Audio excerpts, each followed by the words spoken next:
મારા હાથની અંદર એક ખાલી કપૂરનો ડબ્બો છે. નવરાત્રિની અંદર કે ધૂપ માટે જે આપણે આની અંદર કપૂર આવે છે, નાની નાની ટીકડીઓ ધૂપ માટે વપરાય છે. એ કપૂરનો ખાલી ડબ્બો છે.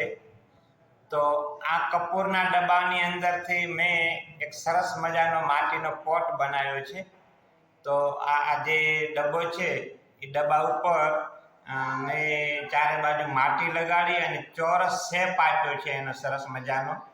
અને એ શેપ અપાઈ ગયા પછી મેં ચારે બાજુ મસ્ત મજાનો પોપટનું ડ્રોઈંગ કર્યું છે, મિરર લગાડ્યા છે, કોન વર્ક કર્યું છે અને સરસ મજાનો ફ્લાવર પોટ બનાવ્યો છે.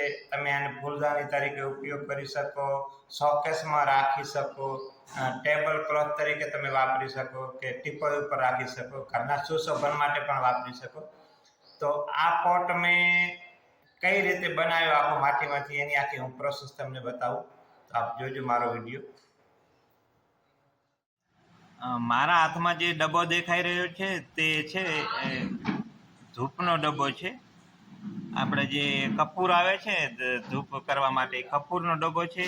અને આ કપૂરના ડબ્બા ખાલી ડબ્બામાંથી હું માટી લગાડી અને સરસ મજાનો એક પોટ તૈયાર કરવાનો છે, જે ફ્લાવર પોટ તરીકે વાપરી શકીએ, શોકેસમાં રાખી શકીએ, ફૂલદાની તરીકે આપણે ઉપયોગ કરી શકીએ.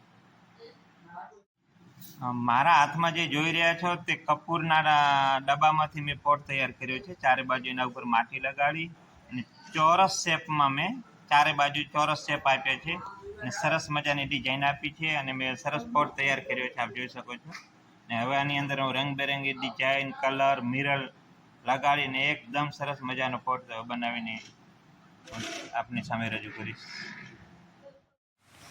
અહીં તૈયાર થયેલા પોટ ઉપર મેં પીળા કલરનો બેકગ્રાઉન્ડ કર્યું છે અને આખામાં પીળો કલર થઈ ગયા પછી મેં સરસ મજાના ચારે સાઈડોમાં પોપટના ચિત્રો દોર્યા છે અને એ પોપટની અંદર રંગબેરંગી મસ્ત મજાના કલર પણ પૂર્યા છે, જુઓ.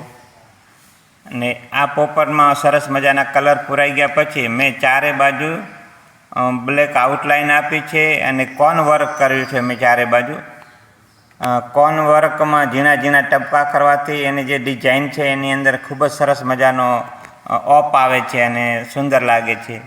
અને આખા પોટની અંદર મેં 0 સાઇઝના મિરર લગાડ્યા છે. એને 0 સાઇઝ નાના હોય એટલે નાની નાની જગ્યા જે વધી હોય એમાં મિરર સારી રીતે લાગી શકે છે અને એની શોભા સરસ વધી શકે છે. અને કોન વર્ક કરવો હોય તો એમાં પણ બહુ મજા આવે છે. એટલા માટે અને મેં ઉપર બ્લેક આઉટલાઇન આપી છે અને બ્લુ કલરને પણ આઉટલાઇન આપી છે.